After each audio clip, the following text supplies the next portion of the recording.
Assalamualaikum pelajar hebat Indonesia. Perkenalkan, nama saya Intan Asyifa Muwahida. Di sini saya akan menjelaskan mengenai dasar-dasar dari fluida dinamis. Mari kita simak penjelasannya. Check it out. Halo, gimana nih quarantine day kalian di rumah? Setelah lebaran, udah berapa banyak hand sanitizer yang dipakai? Terus di rumah nyediain desinfektan apa enggak? Atau kalian nih yang kena semprot? Anyway, ngomongin tentang semprot-menyemprot, kita harus berterima kasih loh sama Bernoulli dan fisikawan lainnya yang sudah menemukan prinsip-prinsip fluida.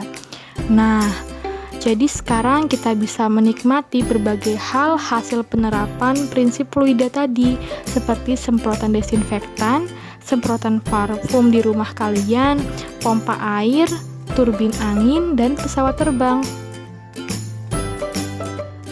Loh, kok turbin angin, kok pesawat terbang? Bukannya fluida itu cairan ya? No, bukan ya. Semua yang mengalir, baik itu cair maupun gas, itu termasuk fluida. Air termasuk, sirup marjan termasuk, dan udara juga termasuk fluida. Emang udara mengalir? Oh iya dong, check this out. Di video ini, Mr. Stephen Murray nyampurin soda api yang buat bersihin pipa sama cuka. Terus, gas yang dihasilin dari campuran tadi seakan-akan dituangin ke gelas yang isinya lilin yang menyala. Akibatnya, lilin itu padam gara-gara gelasnya sekarang gak ada oksigennya, tapi dipenuhin sama gas soda api tadi.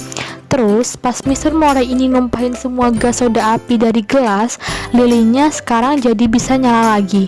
Jadi, walaupun gak kelihatan jelas, udara bisa ngalir dan kita tumpahin kayak air gitu.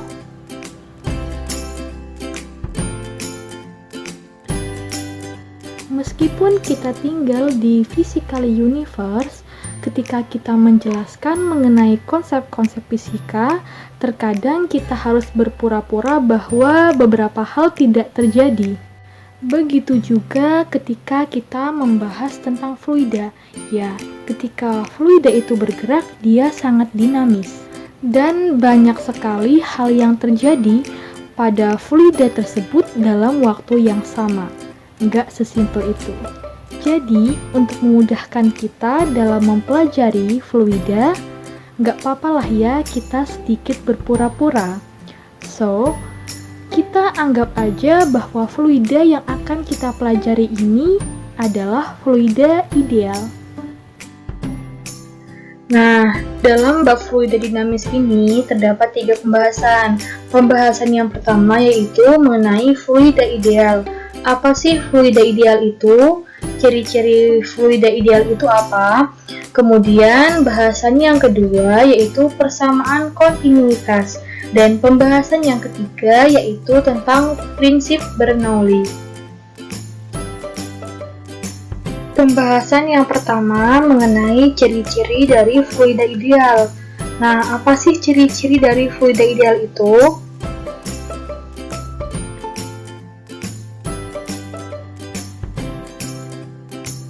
Ciri yang pertama yaitu tidak termampatkan. Mari kita anggap fluida yang kita pelajari ini tidak termampatkan. Maksudnya adalah, jika fluida ini kita beri perlakuan, maka volume dan massa jenisnya tidak akan berubah.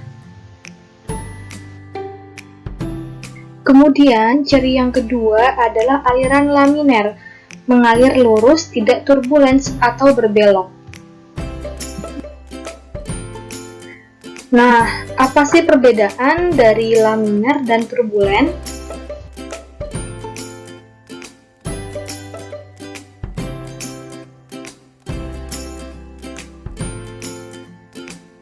Nah, perbedaannya bisa kita lihat di video ini. Jika alirannya laminer, maka partikel yang mengalir melewati titik yang sama dengan partikel yang di depannya. Sedangkan jika alirannya turbulen, itu partikelnya bergerak acak sehingga aliran airnya terlihat seperti bergulung.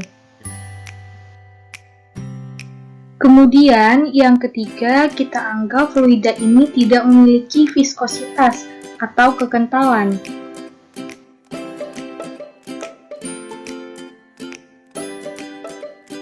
Fluida yang mudah mengalir seperti air ini viskositasnya rendah.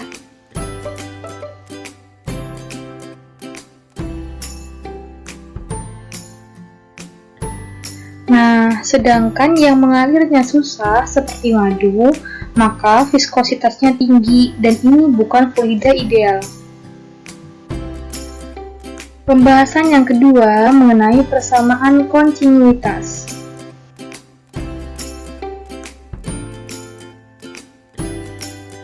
Ketika fluida mengalir, volume air yang mengalir tiap satuan waktu biasa kita sebut dengan debit.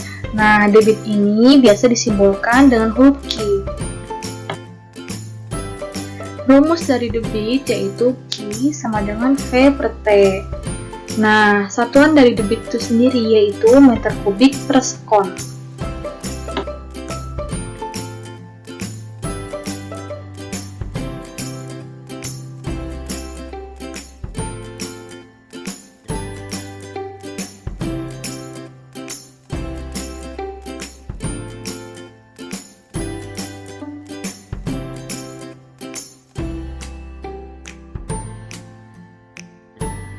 Nah, di sini ada nggak yang suka mainin selang atau mencet-mencet ujung selang agar airnya lebih mancar? Nah, dari situ kita tahu jika luas penampang pipa dipersempit, maka kecepatan airnya lebih besar. Secara matematis, kita tulis dengan A1 V1 sama dengan A2 V2. Jadi, kalau luas permukaan atau A-nya besar, maka kecepatan atau V-nya kecil. Tetapi sebaliknya, kalau A-nya kecil, maka V-nya besar. Jadi, hasil penjumlahan dari kedua ruas selalu memiliki hasil yang sama. Inilah yang kita sebut sebagai persamaan kontinuitas. Terima kasih anak-anak sudah mendengarkan penjelasan dari Ibu mengenai fluida dinamis bagian pertama ini. Tetap semangat untuk belajar, sampai ketemu di video Ibu selanjutnya mengenai fluida dinamis bagian kedua. Wassalamualaikum warahmatullahi wabarakatuh.